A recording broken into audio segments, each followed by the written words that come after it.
Now, I'm not a sadist, but man, we are talking about GTA games here.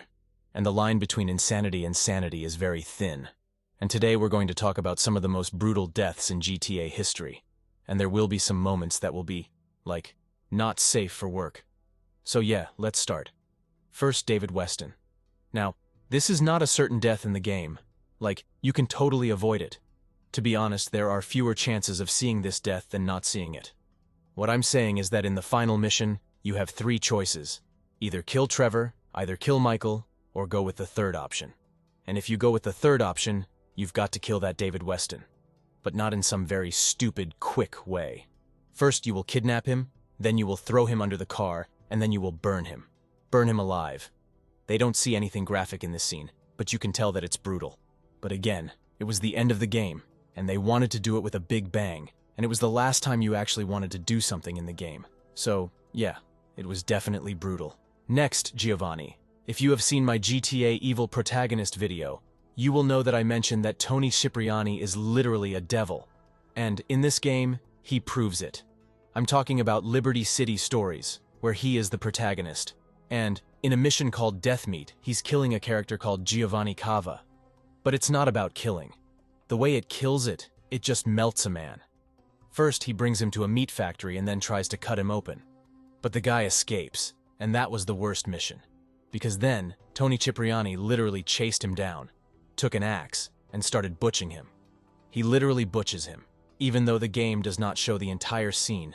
But as we can see, he literally butched him, tore him apart, and cut him into pieces. That's just fucking insane to me. Like, and a lot of people haven't played this game because, you know, it's not as popular as other mainstream games. But yeah, if you really want to see how I can say ruthless Tony Cipriani, you gotta play Liberty City Stories. Next, Johnny Klebert from GTA 5. Now, this scene, not more like that, was not insane. It was just a fist fight. I wouldn't call it a fight because Johnny literally did nothing in that fight. But what makes it so brutal and memorable is how they portrayed it. Johnny is not like a fighting character. He was a protagonist in GTA 4. And then you bring him back to GTA 5 to kill him. And even in that bizarre way, he couldn't even defend himself with one punch. And Trevor literally murders him. He literally busts his skull with his kicks. And then he shows his meat to his gang members. Now, from first glance, it was a badass and unique introduction for Trevor to show everyone that, hey, this guy is insane. Do not mess with him. But it was also the death of Johnny and the brutality. That made some people say. That was messed up, come on.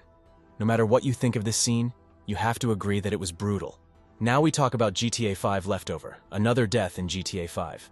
To be honest, there are a lot of GTA 5 moments that are just brutal and messed up, and one of them is the death of Molly. Remember that scene in the second half of the game where you are chasing Molly and she just... How can I explain it? Look at yourself. She just gets killed by an airplane. Her entire body is cut into pieces by the time you can... After the mission is completed, you can literally see her body parts in pieces there. So I would say GTA 5 was one crazy game, and Rockstar didn't hold it. They literally went all in. No censorship. If you want to see a dead body, look at it. This is how it looks. They gave zero fuck about ratings and controversy. And for me personally, Molly's death was literally a jaw-dropping moment. I would have expected her to die like that. If even something were to happen to her, it wouldn't be as brutal. But suddenly, something like that happens. That's crazy. Now, before continuing with more GTA cruel stuff, let's take a step back to GTA 4. I'm not sure you remember this scene from the GTA, but let me refresh your memories. So Darko Breivik, who was also a former soldier, betrayed Niko, the ultimate badass, and his unit during the Yugoslav wars, resulting in the deaths of most of his friends. Niko spent years hunting down Darko until he finally found him in Liberty City, with the help of the United Liberty paper contact. But the game just won't let you kill him straight up, but gives you choice. Niko had the choice to either kill Darko or spare him. If he killed him, he would execute him with 12 bullets, one for each of his fallen comrades, and then shout at his dead body about revenge. If he spared him, he would punch him repeatedly and then leave him to suffer from his guilt and drug addiction. The death of Darko, if chosen, is brutal and gruesome, as he is shot multiple times in the chest and head, and his blood splatters on the ground. The scene is also emotionally intense, as Nico confronts his enemy and his inner demons and realizes that revenge does not bring him peace. But the way he completely annihilates Darko was crazy and definitely deserves a mention in this video. Let's take a step back once more and go to GTA San Andreas. In GTA San Andreas, we have CJ, the ultimate hood guy. And in GTA San Andreas, there are a lot of missions, most in any game. And there's one mission that involves CJ literally burying some man alive. So the mission deconstruction starts with CJ's sister coming to him and telling him that some construction guys are messing with us. And CJ says, "All right, I'll take them in my way." So he goes, kicks their asses, and then proceeds to shut them inside something and literally bury them with cement. Yeah, he just pours cement on them and sweeps them, killing them that way. And this was back in 2004. Imagine something like that in modern games. How controversial that would be. It's literally one of the most bizarre torture methods, cementing someone. That's crazy. While it was different now, that game was literally different. You cannot make a game like that again. That's how crazy good it was.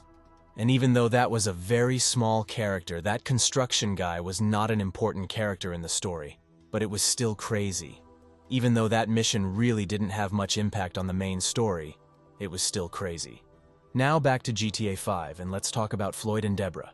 Now they are not really super major characters, they just, play a very minute role in the actual story. But the way the game removes them is just crazy. We see Trevor with Floyd and Deborah inside their apartment, and there comes a 4-minute-long dramatic cutscene where Floyd and Deborah are trying their best to get rid of Trevor.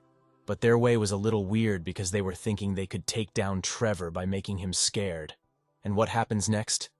Well, we can't see what happens next because the game does not show up. But at the end, Trevor, in his psychopathic nature, comes out of the room after killing Floyd and Deborah in probably the most insane or brutal way. Because that's Trevor. That's his way of doing it. He simply doesn't kill people. He tortures them and gives them crazy gruel from death. This scene was also very important because it's, I don't mean to say it, excellent. The way the game shows that what happened, it does not really. If that's shown Trevor killing them, it would have been very straightforward. But the way the game shows it, it's like some sort of 90s dramatic movie where it's just for fun about a failed psychopathic killer. And that's absolutely what this game shows. But Trevor is no immortal. He's actually far from it. And now that he's already mentioned in 2 of the most brutal deaths in the game, let's talk about his movement. In the ending of GTA 5, you get a chance to kill Trevor, Michael, or option C. And if you pick the option to kill Trevor, oh boy, it gets crazy. Because Trevor does not just die with a gunshot, he dies like in literal hellfire. First, Trevor gets crashed, and Michael then shoots his gun, which makes Trevor burn in the fire, literally in fire. They don't completely show the entire scene, but they show Trevor getting burned and screaming in pain and anger, but he's helpless there because he can't even move, and is just slowly burning and decaying. And Michael was completely ruthless in this scene. Yeah, Trevor was his partner and friend for a long time, but he knew what Trevor was capable of. He almost killed him multiple times in the game, and he was taking no chances. So that was the video, and there were some others that I could have included, but I thought I left you with the best of the best. And once again, this was not a regular ranking. It was not in a particular order, because I'm not crazy enough to rank the brutality of that. So yeah, this was the video. And if you enjoyed it, subscribe please. That's all I'm asking. And I'll see you in the next video. Until then, take care and have a nice day.